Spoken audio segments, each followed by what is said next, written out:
এক ব্যক্তি ছিলেন 99টি খুন করেছে।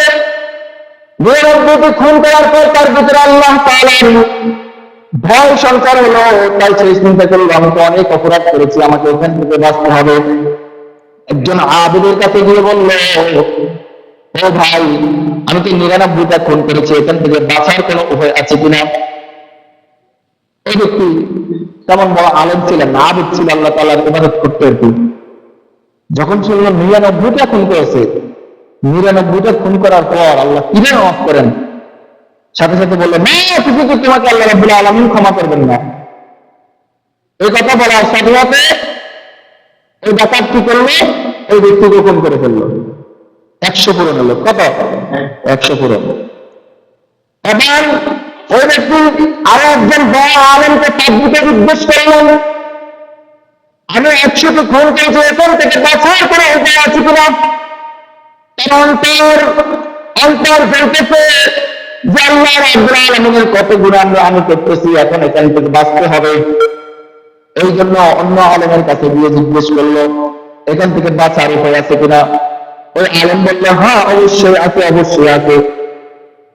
ওই আলেম বলে, আমি ব্যক্তিদের বস্তুর মধ্যে যাও, সেখানে কিছু আল্লাহ আছেন, তাদের সাথে গিয়ে তুমি ইবাদত বন্দেগীতে লিপ্ত হও, রাব্বুল আলামিনের কাছে ক্ষমা চাও, অবশ্যই আল্লাহ তাআলা তোমার জীবনের সমস্ত গুনাহগুলো মাফ করে দিবে।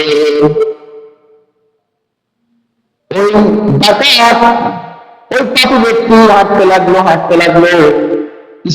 কিছুদিন যাওয়ার পর আল্লাহ রাব্বুল আলামিন মালাকুল মউতকে বললেন, হে মালাকুল মউত, অমুকের জানটা কবজ করে নিয়ে আসো। হঠাৎ করে মালাকুল মউত আসলো, ওই ব্যক্তি জান কবজ করে নিয়ে গেল।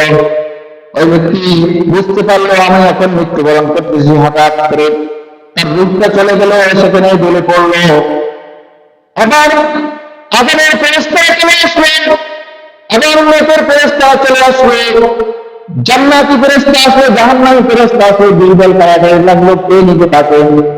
আল্লাহ রাব্বুল আলামিনের কাছে বিচার দিল, রাব্বুল আলামিন, এই ব্যক্তি তো পাপী ছিল, আগুনের ফেরেশতারা বলতেছে আমরা তাকে নিয়ে যাব, আর জান্নাতি ফেরেশতারা বলতেছে আল্লাহ, এই ব্যক্তি তো তওবার নিয়ত করেছে, এই জন্য আমরা তাকে জান্নাতে নিয়ে যাব।